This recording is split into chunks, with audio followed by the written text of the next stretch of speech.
नमो अरिहन्ताण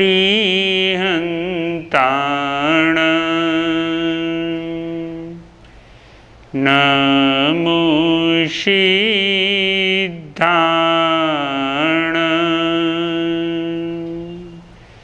नमो आयर्याण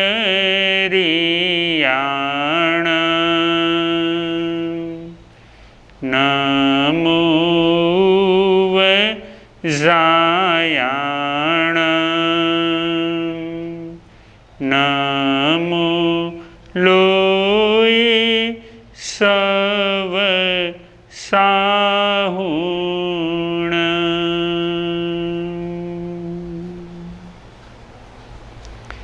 ईसो पंच नमोकारो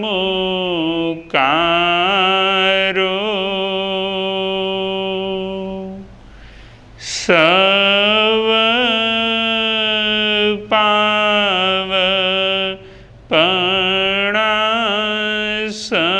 पावपणासणो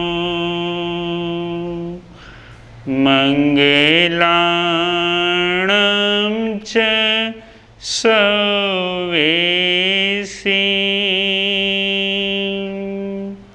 पढमं हवै मंगलम् पढमं हवै मंगलम्।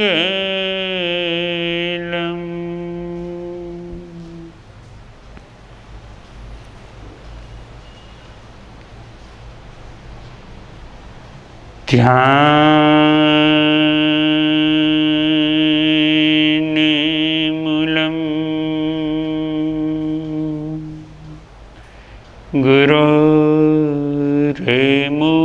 गुरोर्मूर्ति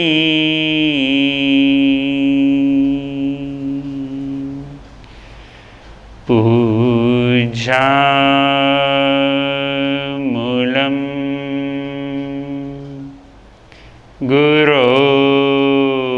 गुरोपदम्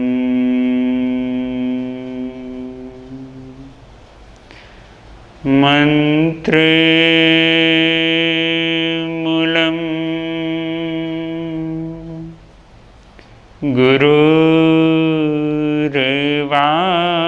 गुरुर्वाक्यम्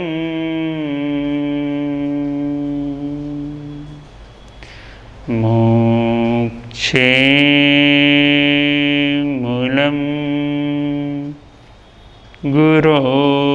गुरोकृपा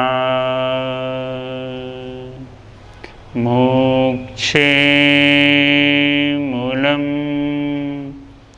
गुरोकृपा।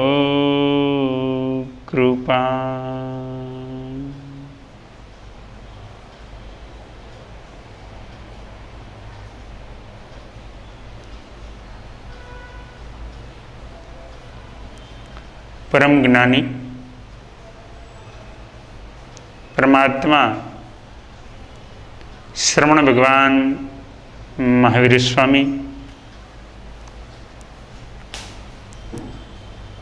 पर्युषण महापर्वना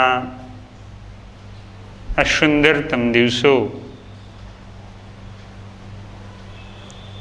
આપણો આજનો વિષય છે વિઝન ઇઝ લાઈફ। તમારા જીવનની અંદર તમારું કંઈક વિઝન હોવું જોઈએ, કંઈક દૃષ્ટિકોણ હોવો જોઈએ, કંઈક દૃષ્ટિ હોવી જોઈએ, લક્ષ્ય હોવું જોઈએ। લક્ષ્ય જ ન હોય તો લક્ષ્ય સુધી પહોંચવાનો માર્ગ આત્માને પ્રાપ્ત થતો નથી। આજના માણસ પાસે કદાચને બાહ્ય જીવનની સુખ સમૃદ્ધિ આપનાર દ્રષ્ટિ કદાચને છે, પરંતુ ભીતરીય દ્રષ્ટિનો સદંતર અભાવ વર્તાઈ રહ્યો છે. અર્થાત એમ કહી શકાય કે આજના માણસ પાસે દ્રષ્ટિ છે, પરંતુ દ્રષ્ટિકોણનો અભાવ છે. જીવનમાં મારે શું પ્રાપ્ત કરવું છે? મને મળેલો આ મનુષ્યનો ભાવ શું પ્રાપ્ત કરવા માટે મળ્યો છે, અને હું શું પ્રાપ્ત કરવા માટે દોડી રહ્યો છું? કદાચ ને મારું જીવન મૂર્ખતા પૂર્ણ તો નથી બની રહ્યું ને? આ મનુષ્યનો ભાવ આત્મ તત્વને પ્રાપ્ત કરવા માટે છે. આ મનુષ્યનો ભાવ શુદ્ધ ધર્મની આરાધના કરવા માટે મળ્યો છે. એ ધર્મ કેવો? ભગવાન કહે છે કે એ ધર્મ એટલે તારો પોતાનો સ્વભાવ, વથુ સહાવો ધમ્મો. જે કોઈ પણ છે એનો પોતાનો સ્વભાવ એ એમનો ધર્મ ગણાય છે. તારા આત્માનો સ્વભાવ સમત્વ ભાવનો છે. સમત્વ ભાવમાં રહેવું એ તારો ધર્મ છે. બહાર થતી કોઈ પણ ક્રિયા, ચાહે સામાયિક હોય, ચાહે પ્રતિક્રમણ હોય, ચાહે વંદના હોય, કાયોત્સર્ગ હોય, પૂજા પાઠ વગેરે કોઈ પણ ક્રિયા અંદરમાં જો સમત્વ ભાવને વધારવાને બદલે ઘટાડવાનું કામ કરે છે તો એ ધર્મ હોઈ ન શકે. ધર્મ તો પ્રેમ, શાંતિ, સદભાવના, નિર્વિકાર દશા, નિરઅહંકાર દશા, કસાય રહિતપણું એ આત્માનો ધર્મ છે. આજના માણસને ધર્મ કરતા પણ ધાર્મિકપણાનો, આડંબરનો, પ્રદર્શનનો મોહ વધતો જાય છે. એટલે ભગવાન આપણને સમજાવે છે કે એ મોહાધીન દશામાં જ જો તારે રહેવું છે તો તું ધર્મના માર્ગ પર નથી એટલું તારા આત્માને સમજાવી દેજે.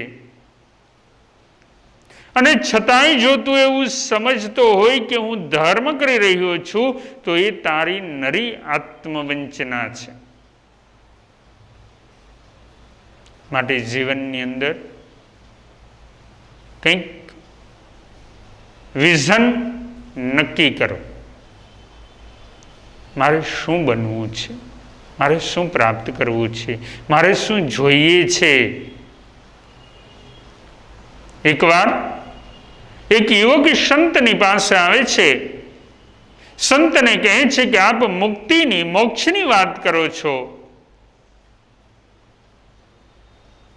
તો આટલા બધા લોકો ધર્મની આરાધના કરી રહ્યા છે, એ બધા જ મોક્ષમાં જશે, સ્વર્ગમાં જશે, તો અહીંયા કોણ રહેશે? સંત પેલા યુવકને સુંદર વાત કરે છે કે ભાઈ એમ કર, તું આખા ગામની અંદર જઈ અને ઘરે ઘરેથી લખાવીને આવ કે એમને શું જોઈએ છે. પેલો યુવક આખા ગામમાં ફરે છે. સમગ્ર ગામની અંદર પરિભ્રમણ કર્યું, બધાના ઘરેથી લખાવીને ચિઠ્ઠીઓ લીધી છે. સંતની પાસે આવીને મૂકે છે. સંત એમને કહે છે કે હવે તું વાંચવાનું ચાલુ કર, એક પછી એક. બધી જ ચિઠ્ઠીઓ વાંચી, પરંતુ એમાં કોઈએ આત્મિક સુખને પ્રાપ્ત કરવા, મોક્ષને પ્રાપ્ત કરવાની વાત લખી જ ન હતી. ભૌતિક સુખની પ્રાપ્તિની માંગ ઊભી હતી. યાદ રાખજો, જ્યાં માંગવું પડે છે ને ત્યાં સાચું સુખ હોતું નથી, અને સાચું સુખ હોય છે ને ત્યાં માંગવું પડતું નથી. નક્કી કરી લો, મારે કોઈ સંતની પાસે જઈને, મારે કોઈ મંદિરમાં જઈને, મારે કોઈ ધર્મ સ્થાનોમાં જઈને માંગવું નથી. મારે તો એવી પાત્રતાને વિકસિત કરવી છે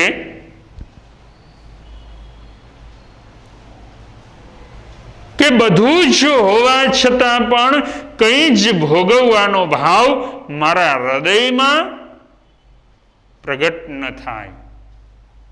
બધું જ મળવા છતાંય ત્યાગ કરવાનો ભાવ મારા અંતરમાં ખીલી ઉઠે, એવું હૃદય બનાવવાનો આત્માએ પ્રયત્ન કરવાનો છે. તો પર્યુષણ સાર્થક છે. આત્મા દિશા ચૂકતો ગયો, નહીં કરવાનું કરતો ગયો, કરવાનું ભૂલતો ગયો. એમ કહી શકાય કે વાંચતા તો ઘણું બધું આવડે છે, પણ શું વાંચવું એ ખબર નથી. બોલતા ઘણું બધું આવડે છે, પણ શું બોલવું એ ખબર નથી. જીવનની અંદર ધર્મનો મૂળભૂત પાયો વિવેક રહેલો છે. આપણા જીવનની અંદર વિવેક વિકસિત થવો જોઈએ. ભગવાન ઉત્તરાધ્યન સૂત્રમાં બતાવે છે, क्षिपम न शक्य विवेगमेवं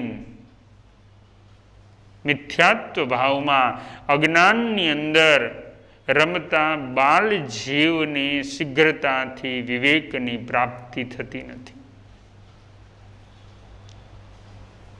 विवेकी आत्मा क्यारे पण दुखी होतो नहीं। एक बार एक पति पत्नी कोई प्रोग्राम में गया, त्या पत्नी नी सहेलीओ पेली पत्नी ने पूछे छे बेन ने कि तू तारा पति थी सुखी तो छे ने?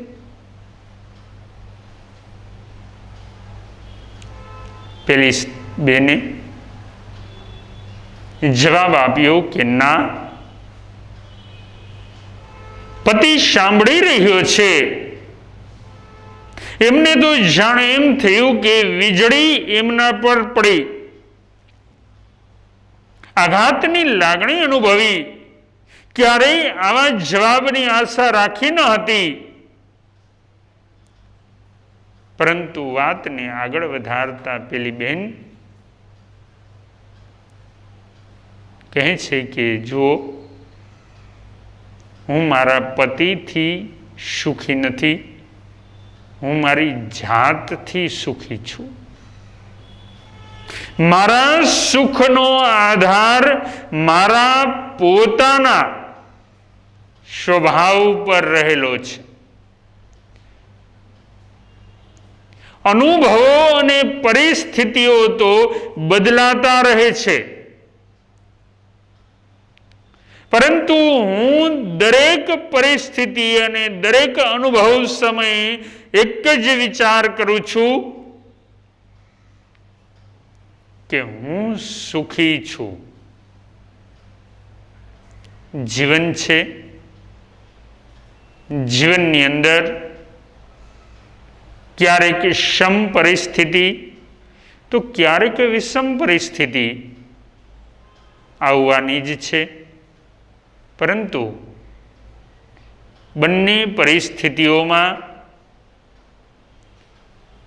તમે જો બેલેન્સ રાખી શક્યા તો જીવનમાં સુખી બની શકશો. તમે કોઈ એક પરિસ્થિતિમાં ઢળી ગયા તો તમને દુખી બનતા કોઈ અટકાવી નહીં શકે, તમને સુખી કોઈ બનાવી નહીં શકે. દુઃખ તો ભગવાન મહાવીરને પણ 12.5 વર્ષ સુધી હતા. ભગવાન રામના જીવનની અંદર 14 વર્ષનો વનવાસ હતો. તો શ્રી કૃષ્ણ વાસુદેવના જીવનમાં પણ જન્મથી લઈને મૃત્યુ સુધી દુઃખ તો અપાર હતા.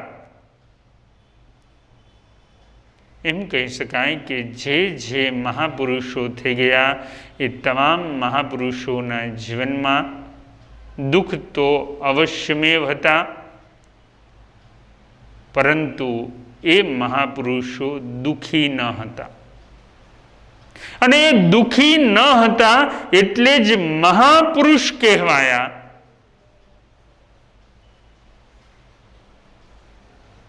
આપણે ત્યાં માણસ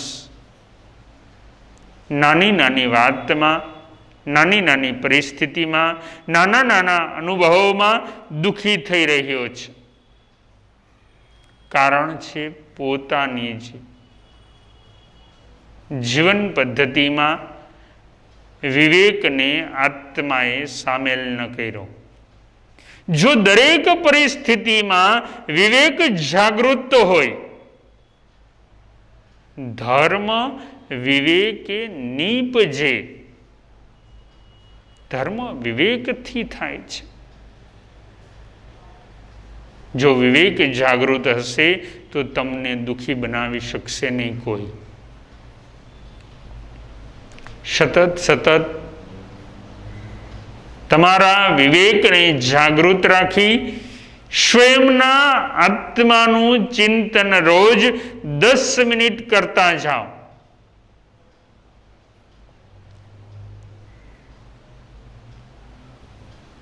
રાજા જનક અષ્ટાવક્ર મુનિને પૂછે છે કે ગુરુદેવ, આત્મજ્ઞાન પ્રાપ્ત કરવા માટે કેટલો સમય લાગે? મેં એવું વાંચ્યું છે કે પલાણ નાખી અને અશ્વ પર સવાર થાવ એટલી વારમાં આત્મજ્ઞાન પ્રાપ્ત થાય છે.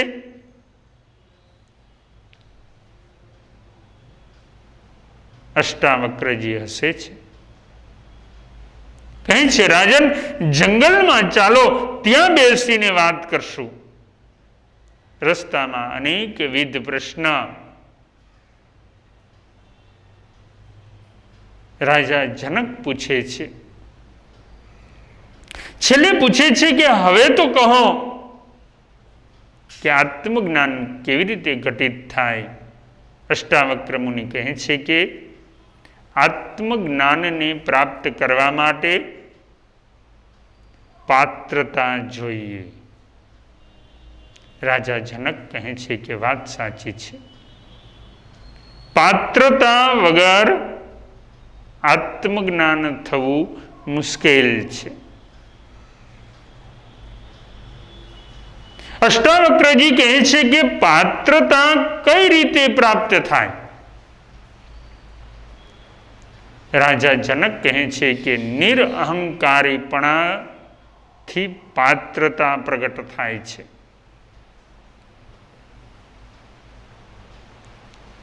અષ્ટાવક્ર મુનિ જનક રાજાને કહે છે કે આવું નિરઅહંકારીપણું શું પ્રાપ્ત થઈ ગયું આપને? અને એ સમયે રાજા જનક આંખ બંધ કરીને અંતરચક્ષુમાં જુએ છે.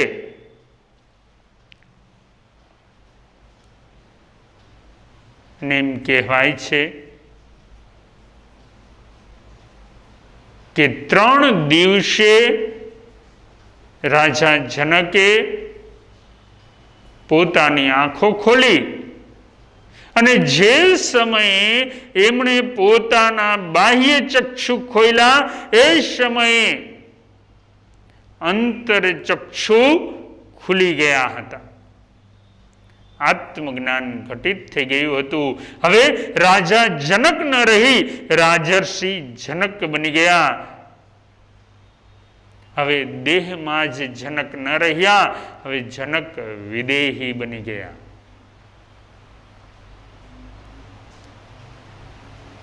આપણે ત્યાં ધર્મ ખૂબ થાય છે, ધાર્મિક પ્રોગ્રામો ખૂબ થાય છે,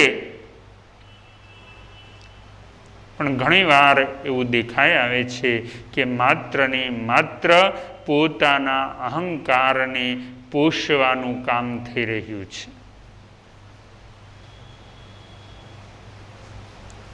ધર્મ સ્થાનો સેવા સ્થાન બનવાને બદલે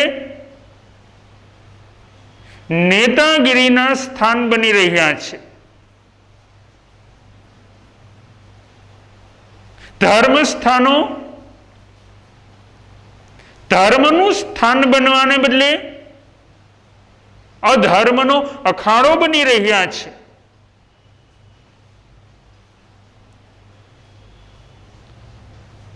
ધર્મ સ્થાનોને માત્ર પ્રોપર્ટીના વિઝનથી જ આજે જોવાઈ રહ્યા છે.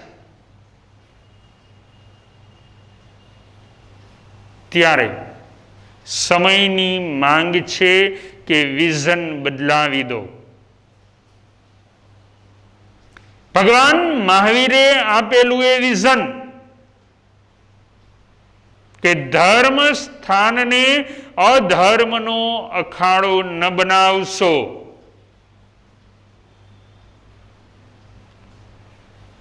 પરંતુ આજે ધર્મ સ્થાન જ અધર્મનો અખાડો બનતા ગયા.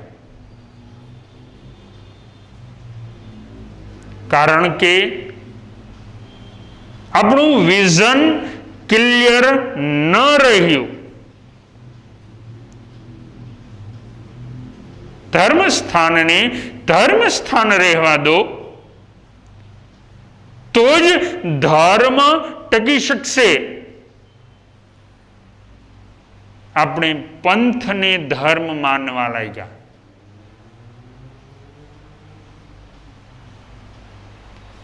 સ્થાનકવાસી, દેરાવાસી, દિગંબર, તેરાપંથ, વૈદિક, મીમાંસક,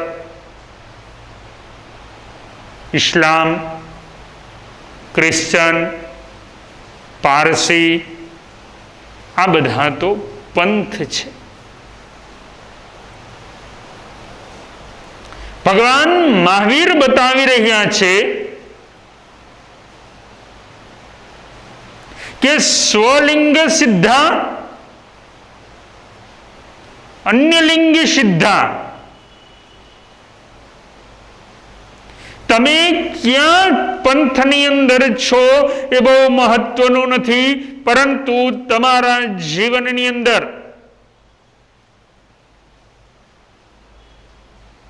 સમત્વ ભાવની સાધના થવી, કસાયો, ક્રોધ, માન, માયા અને લોભ એ દૂર થવા,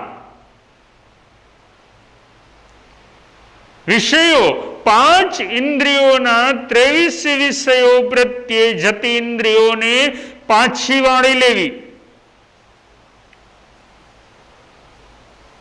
પ્રેમ, સદભાવ, સમન્વય ભાવ, સમાનતાનો ભાવ,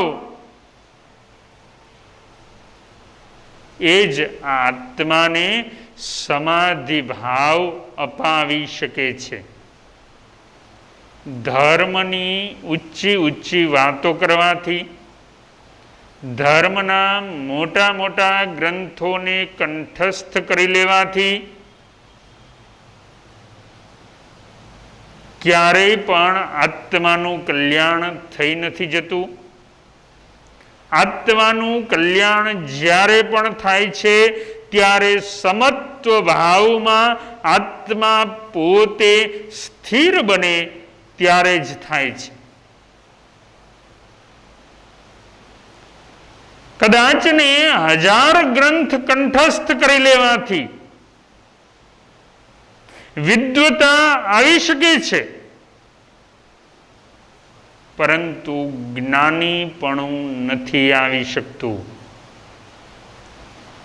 જ્ઞાની બનવા માટે એ પવિત્ર આચાર અને વિચાર જીવનની અંદર અપનાવવા પડે છે.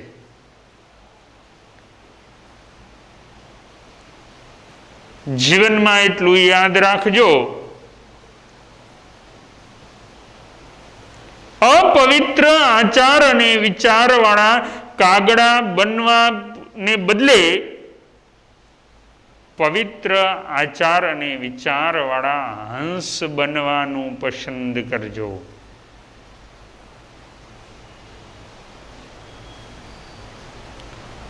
ચહેરાનું ચિત્ર સારું આવ્યું કે ખરાબ આવ્યું એ જોવાને બદલે ચરિત્રને વિશેષ રૂપે શુદ્ધ બનાવવાનો આત્માએ પ્રયત્ન કરવાનો છે.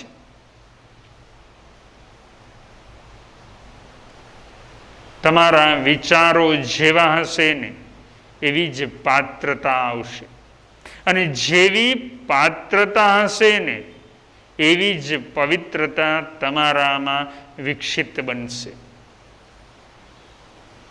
રાજા જનકે પોતાનામાં પાત્રતાને કેળવી, અને પાત્રતાને કેળવવા અહંકારને છોડવો પડે છે. ધર્મ સ્થાનમાં બૂટ ચપ્પલ છોડીને પ્રવેશ કરવો સહેલો છે, પરંતુ અહંકાર છોડીને આવવું મુશ્કેલ છે. અમે અમારા જીવનમાં ઘણા એવા લોકોને જોયા છે જે સામે આવીને કહેશે કે હું આ સંઘનો પ્રમુખ, હું આ સંઘનો ટ્રસ્ટી, હું આ સંઘનો મંત્રી, હું આટલો પૈસાવાળો, હું દાનવીર. પરંતુ ભગવાન મહાવીર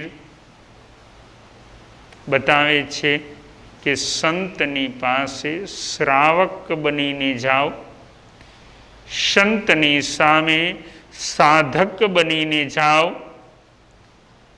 તો તમારા આત્માનું કલ્યાણ થશે.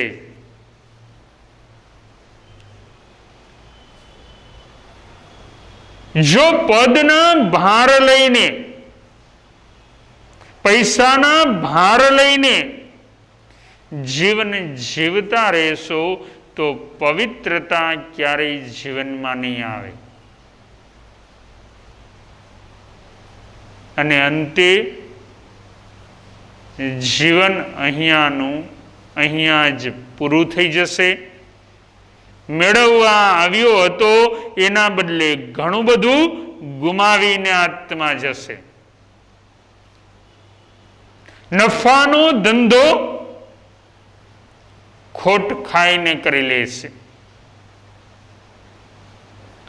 જો જીવનની અંદર આમ ન કરવું હોય તો હજી પણ સાવચેત બનવાનો અવસર છે. એક સમય હતો કે એક માણસ બીજા માણસને મળે એટલે પૂછે કે શું હાલચાલ છે. એનો મતલબ કે તમારો સ્વભાવ કેમ છે? મજામાં છે ને? તમારું મન શાંત છે ને? સમય બદલાઈ ગયો. આત્મસ્તરનો વિચાર છૂટતો ગયો. વ્યાપારી દિમાગ બની ગયું. માણસ પૂછવા લાગ્યો કે ધંધા પાણી કેમ ચાલે છે?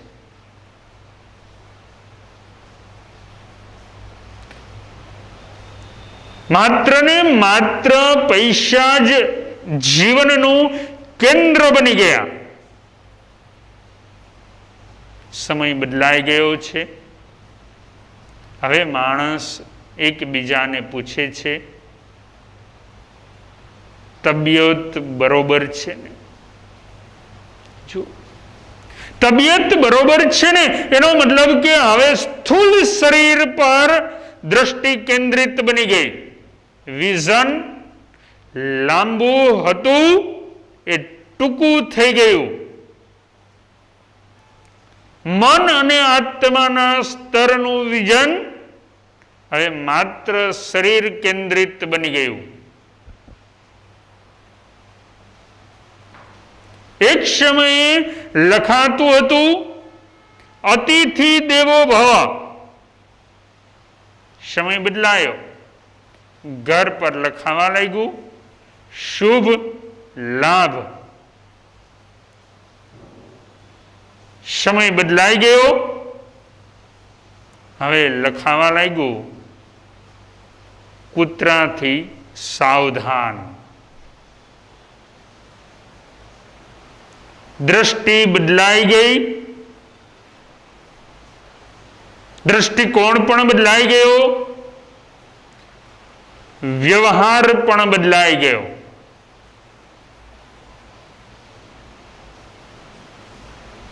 કોરોનાના આ કાળમાં માણસ સમજી ગયો કે એક સમયે ઘર માટે પૈસા મેળવવા માટે દોડતો હતો. એ જ માણસ પૈસા પાછળની દોડને ટૂંકાવી અને પોતાના જીવનને બચાવવા ઘરમાં બેસી ગયો.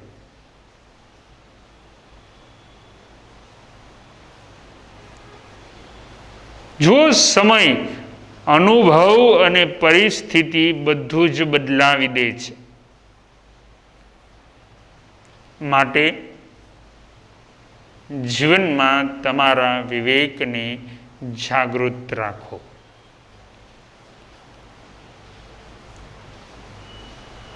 મન સતત વિચારો દ્વારા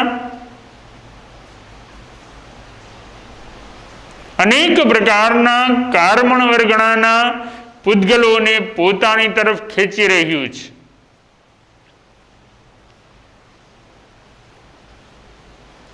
એ સમયે મનને સ્થિર બનાવવાનો પ્રયત્ન કરવો. મનને શાંત બનાવવાનો પ્રયત્ન કરવો. ભગવાન મહાવીરે મનની શાંતિ માટે સાધનાઓ બતાવી છે. મનના કેન્દ્રીકરણ માટે સાધનાઓ બતાવી છે. સ્વયં ભગવાન મહાવીરનું પણ મન 12.5 વર્ષે પૂર્ણપણે કેન્દ્રિત બન્યું.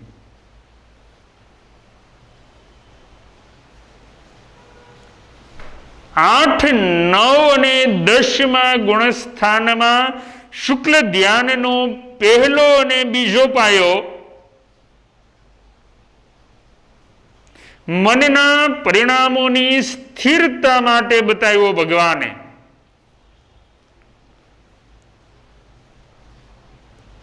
તેરમા અને 14મા ગુણસ્થાને આત્મ પ્રદેશોની સ્થિરતા છે. પણ 8, 9, 10, 11 ને 12 ગુણસ્થાનમાં મનની સ્થિરતા છે. આપણે એક માળા ગણીએ અને કહેશું કે મન સ્થિર નથી રહેતું, એમ નહીં રહે. એના માટે વારંવાર અભ્યાસ કરવો પડે છે. રોટલી શીખતા અમારા બહેનો એક દિવસમાં કે એક વખતમાં રોટલી બરોબર નથી શીખી જતા. અર્થાત જગતની કોઈ પણ ક્રિયાને વારંવાર શીખવી પડે છે. તો અહીંયા તો આત્માના અનાદિકાળના કુસંસ્કારોને મિટાવીને નવા સંસ્કારોથી આત્માને સંસ્કારિત કરવાની વાત છે.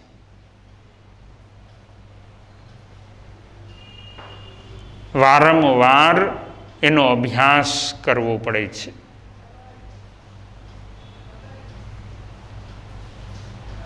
એક શિષ્યએ ગુરુને પૂછ્યું, મારે કંઈક વિશેષ સાધના કરવી છે. ગુરુ કહે છે કે અહીંયાથી આગળ એક સ્થાન છે, ત્યાં ધર્મશાળા છે અને ત્યાંના મુનિમ પાસે તને એક વિશેષ સાધના શીખવા મળશે. પેલા શિષ્યને થયું કે ગુરુએ કીધું છે એટલે કંઈક એ મહાન ધ્યાની જ્ઞાની હશે. એ તો ગયો મુનિમજીની પાસે. મારા ગુરુજીએ મને મોકલો છે. મુનિમજીએ એને રૂમની ચાવી આપી, પાથરવા માટેનું જે કંઈ પાગરણ હોય એ આપ્યું. પેલો શિષ્ય રૂમમાં ગયો. બરોબર જોવે છે રૂમમાંથી કે મુનિમજી શું કરી રહ્યા છે.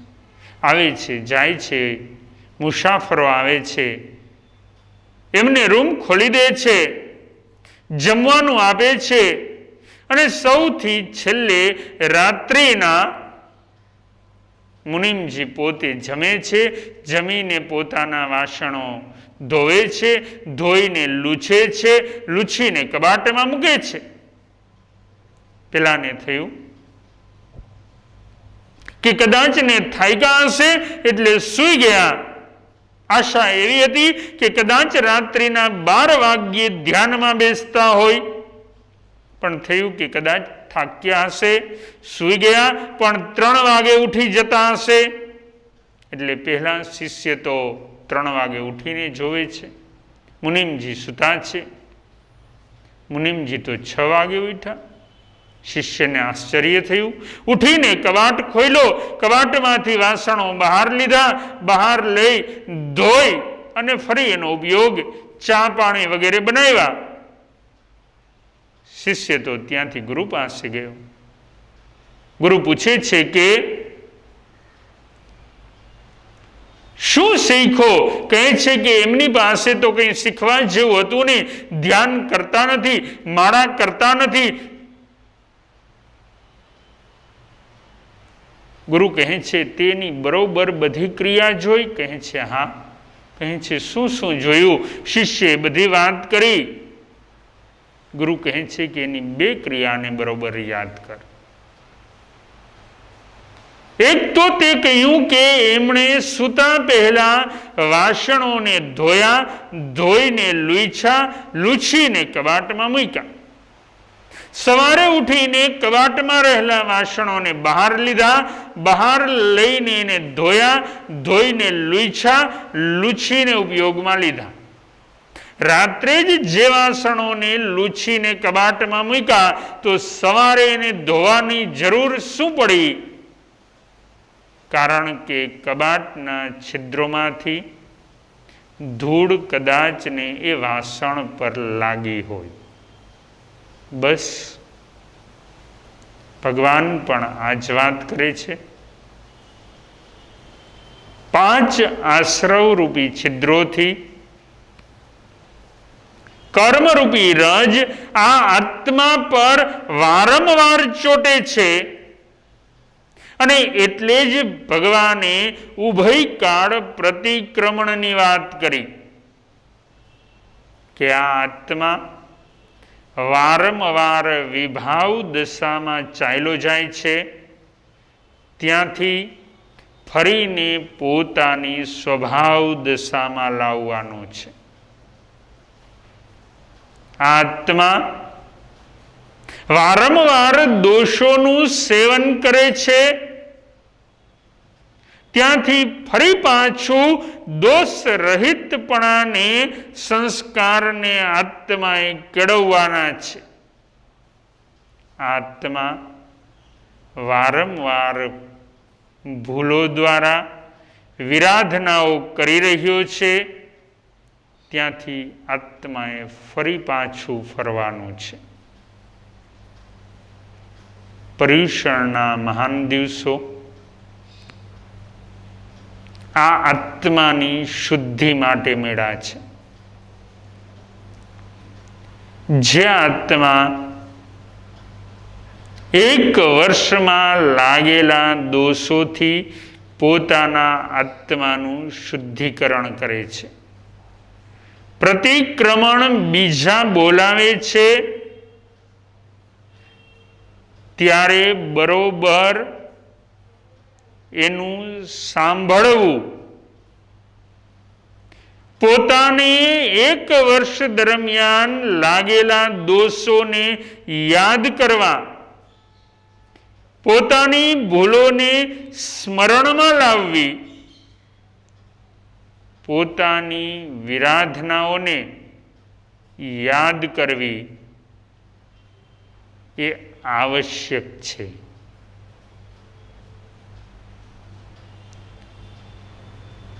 પોતાના દોષ યાદ ન આવ્યા અને માત્ર ને માત્ર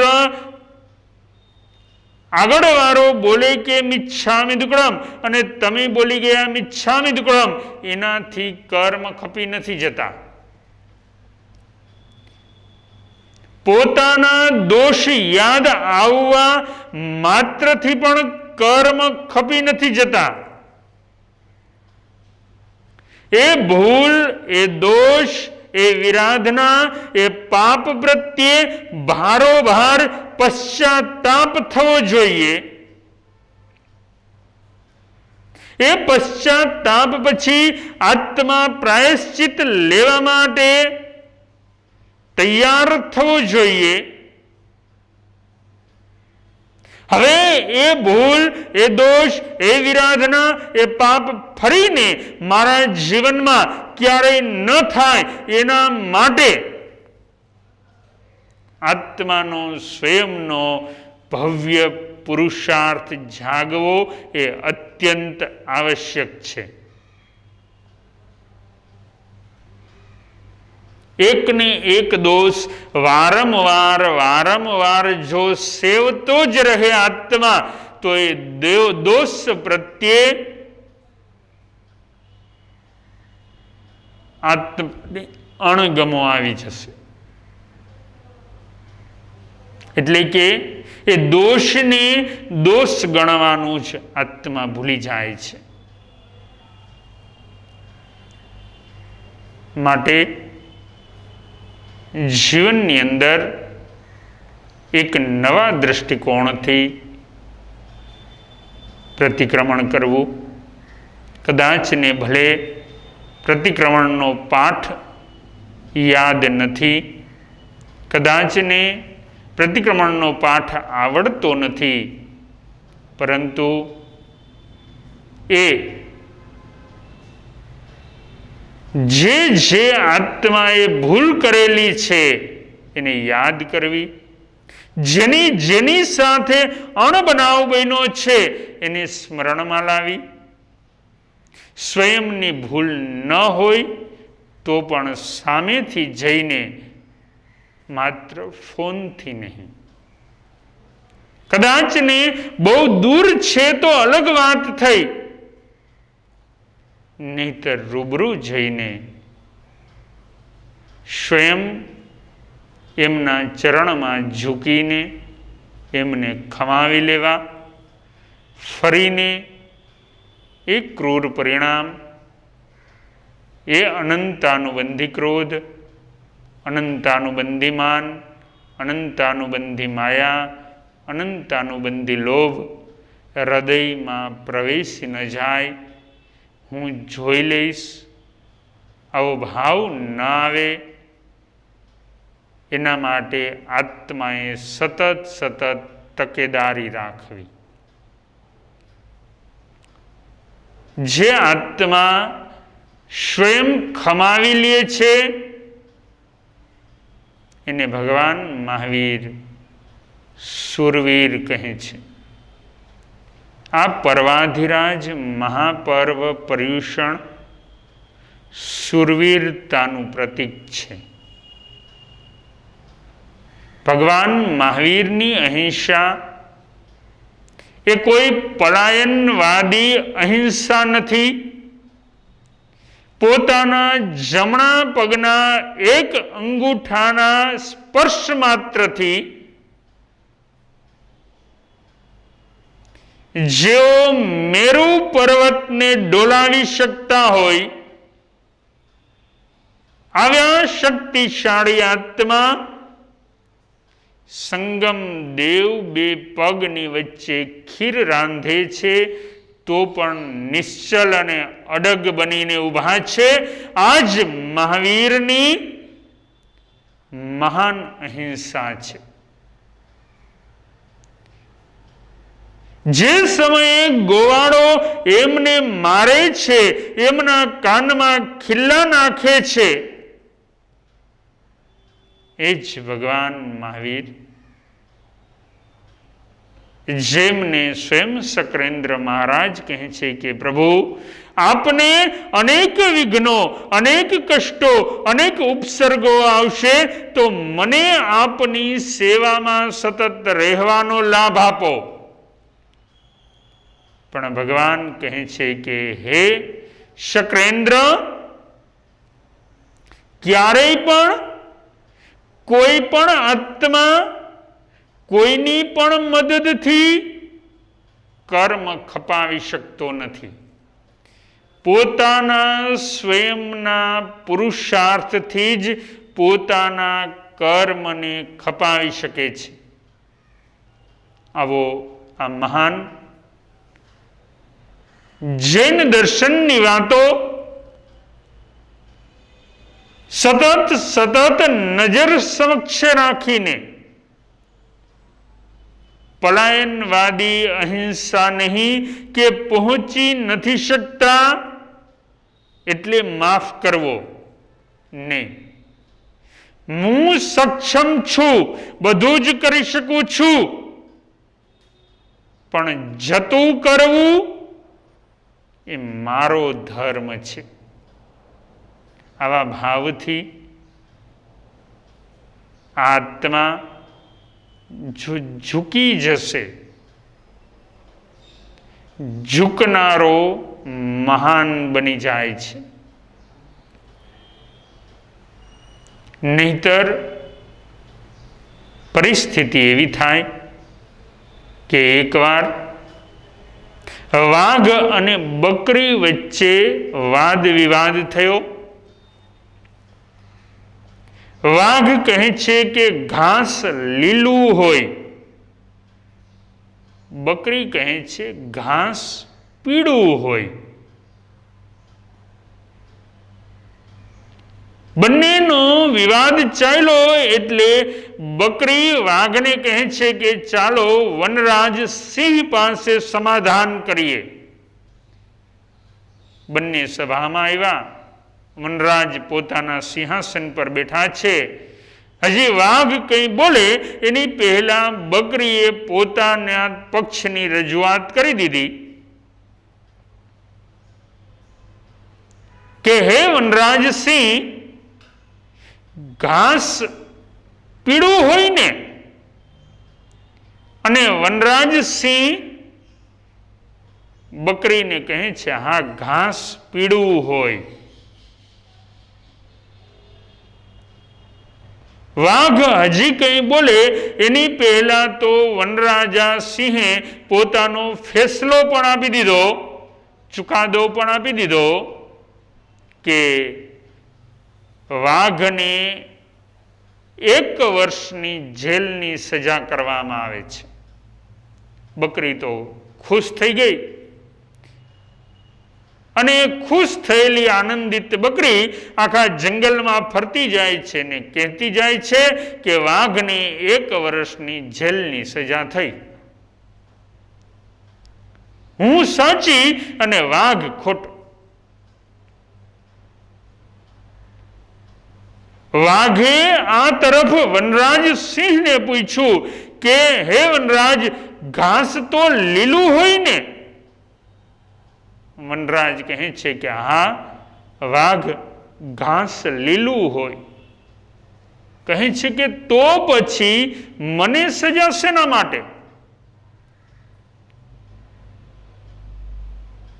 એ સમયે વનરાજ સિંહ વાઘને સુંદર મજાની વાત કરે છે, બરોબર આજના માણસે પણ સમજવા જેવી છે. વનરાજ સિંહ વાઘને કહે છે કે એ માથાકૂટ મૂકી દે કે ઘાસ પીળું હોય કે લીલું હોય, તને ઘાસ પીળું હોય કે લીલું હોય એના માટે જેલની સજા નથી થઈ, પણ તે બકરીની સાથે વાદ વિવાદ કર્યો એટલે તને જેલની સજા થઈ છે. બકરી જેવું પશુ અને એની સાથે તું ક્યાં? તારી હોશિયારી ક્યાં? તારું કુળ કેવું ઊંચ? અને તું એ બુદ્ધિશાળી થઈને મૂર્ખ એવી બકરીની સાથે વાદ વિવાદ કર્યો ને, તે એના કારણે તને સજા થઈ છે. એટલે જીવનની અંદર એટલું યાદ રાખજો, બે બુદ્ધિશાળી ક્યારેય પણ ઝઘડતા નથી, બે મૂર્ખ પણ ઝઘડતા નથી. પણ એક મૂર્ખ અને એક હોશિયાર હોય ને, ત્યારે હોશિયાર પણ મૂર્ખ બનીને મૂર્ખની સાથે ઝઘડો કરે છે અને અંતે જે મૂર્ખ હોય ને એ જ જીતી જાય છે. હોશિયાર જે મૂર્ખ બનેલો છે એ અંતે હારી જાય છે. માટે જીવનની અંદર જતું કરશો ને તો તમે જિંદગીને માણી શકશો. પરંતુ વર્તમાન સમયે માણસની મનોદશાઓ બદલાઈ ગઈ, જતું કરવા તૈયાર નથી. બધું જ હું કહું એટલું જ સાચું, હું કહું એ જ સાચું. ભગવાન કહે છે જતું કરી દે, સ્વીકાર ભાવને કેળવી લે. ભગવાન મહાવીરે જગતને સૂત્ર આપ્યું, જીવો અને જીવવા દો. અને કહેતા અત્યંત દુઃખ થાય છે કે ભગવાન મહાવીરના અનુયાયીઓએ સૂત્ર અપનાવ્યું, જમો અને જમાવો. ભગવાનનો ધર્મ ભક્તિનો હતો, જ્ઞાનનો હતો, ક્રિયાનો હતો. એટલે કે જ્ઞાન, દર્શન અને ચારિત્રની આરાધનાનો છે. એને માત્ર ને માત્ર ભક્તોએ, અનુયાયીઓએ ભોજનનો ધર્મ બનાવી દીધો. ભગવાનનો ધર્મ તો એકબીજાને સહયોગી બનવાનો છે. સાધર્મિક, સહધાર્મિક, પોતાની સમાન ધર્મ કરનારને મદદરૂપ હું કેમ બનું? પરંતુ આજે એ ભાવનાઓ ઘટતી જાય છે. બીજું કાંઈ કરી શકો કે ન કરી શકો, જીવનમાં એટલું નક્કી કરો કે મારી પાસે સંપત્તિ થાય તો મારે એક અશુભ કર્મના ઉદયથી પીડિત દરિદ્ર અવસ્થા ભોગવતા એક સાધર્મિકને મદદ કરી અને ઉપર લાવવો. વર્તમાન સમયે બહુ દુઃખ સાથે કહેવું પડે કે આવી ભાવનાઓ દિન પ્રતિદિન ઘટતી જાય છે.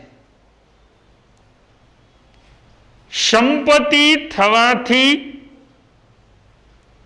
બુદ્ધિશાળી નથી થઈ જવાતું, બુદ્ધિશાળી થવાથી જ્ઞાની નથી બની જવાતું. જ્ઞાની બનવા માટે જીવનમાં વિનય અને વિવેક જોઈએ.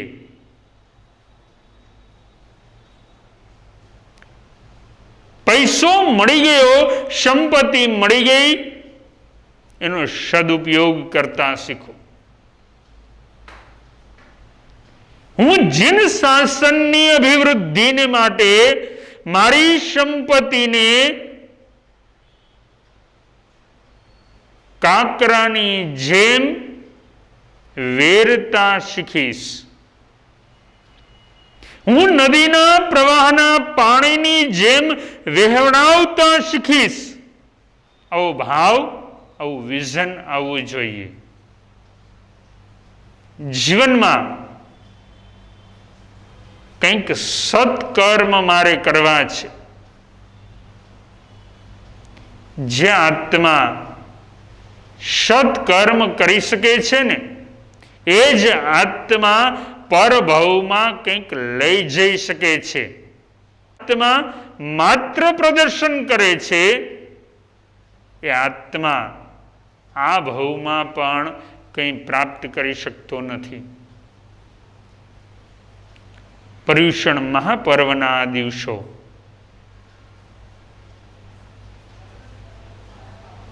આ દિવસોમાં મારે કંઈક સારા સંકલ્પ કરવા છે.